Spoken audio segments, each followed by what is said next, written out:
if I could, I would add to that that really the process began even before the charrette process some time ago. And what happened after the charrette were a series of additional meetings that led ultimately to the county's framework document. During that, which you have in your hand, you showed me before,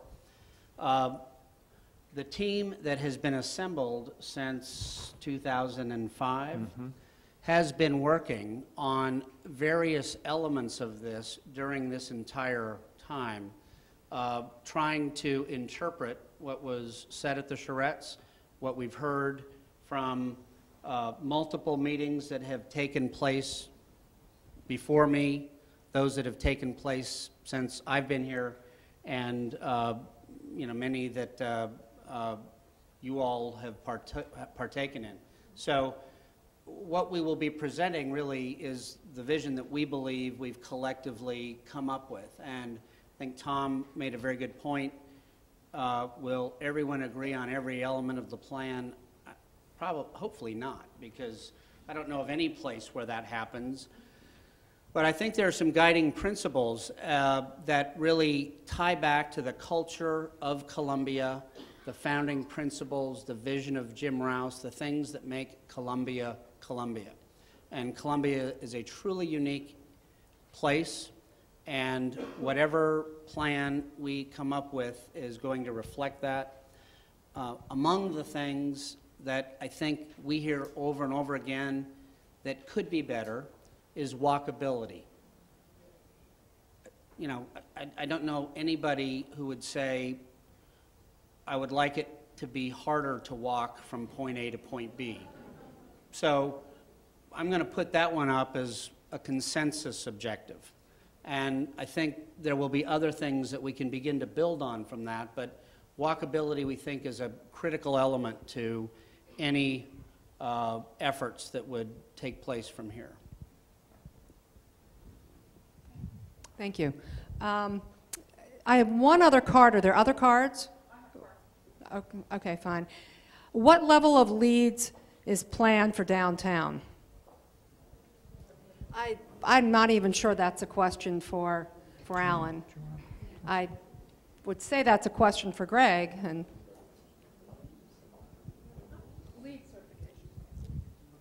And I will answer that I don't know.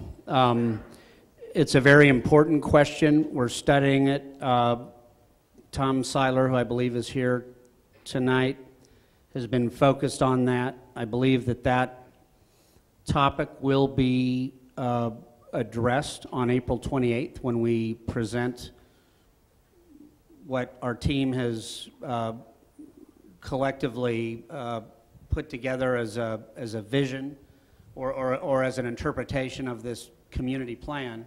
But we will have that answer by April 28th, and it's a very important question that we're considering very carefully.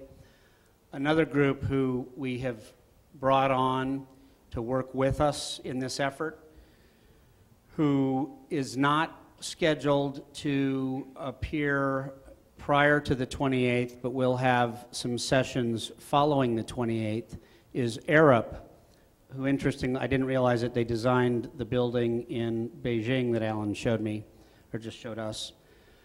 Arup has been engaged out of their San Francisco office to focus on sustainability and transit. We have been doing some work on traffic, but we've recently engaged Arup to focus on overall issues of sustainability and transit, and how that will interact with the future growth in the community. And part of the outcome of their study will be a detailed answer on the question of LEED certification.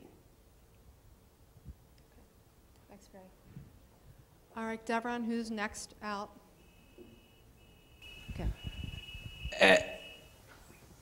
Who's calling? I guess I'd like to just bring it down to, we've been at sort of 30, 40, 50,000 feet, bring it right down to Little Patuxent again, or thereabouts. And I'm just curious, what's one thing in the, since 2005 or however long it's been, that you've been involved, what's one thing that you all came in with, either because it's the usual kind of thing you think about when you plan, or because you thought it would be a good idea for downtown Columbia, that you've changed based on community input that's been given so far? That's a good question.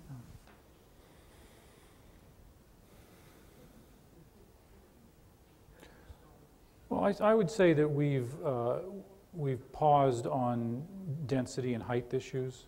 I think that we're aware that there's concern about those issues.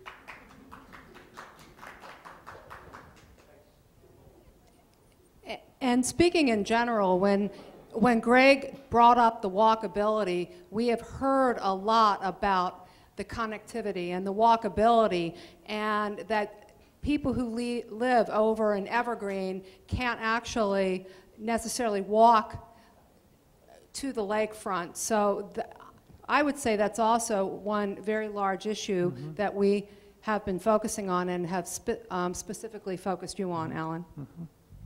The walkability and connectivity.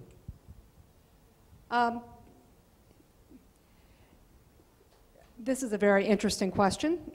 Can you name 3 mistakes that have been made on past projects of similar scope and constraints to the Columbia Town Center project? How were those projects able to adapt, and given a chance for a do-over, what would you have changed? It's not like you guys are asking easy questions. Sure. You know. Well, I think the Reston Town Center project has planning and urban design ideas that we would do quite differently today. When you go there, there was a careful attention to Market Street, the main pedestrian street, but when you go to the second tier of streets where the parking garages are, it was built in a different era, and there wasn't the market for residential, there wasn't the idea that you could kind of line these garages with residential to make better streets. So I think if I could revisit Reston, we would pay more attention to streets beyond just Market Street.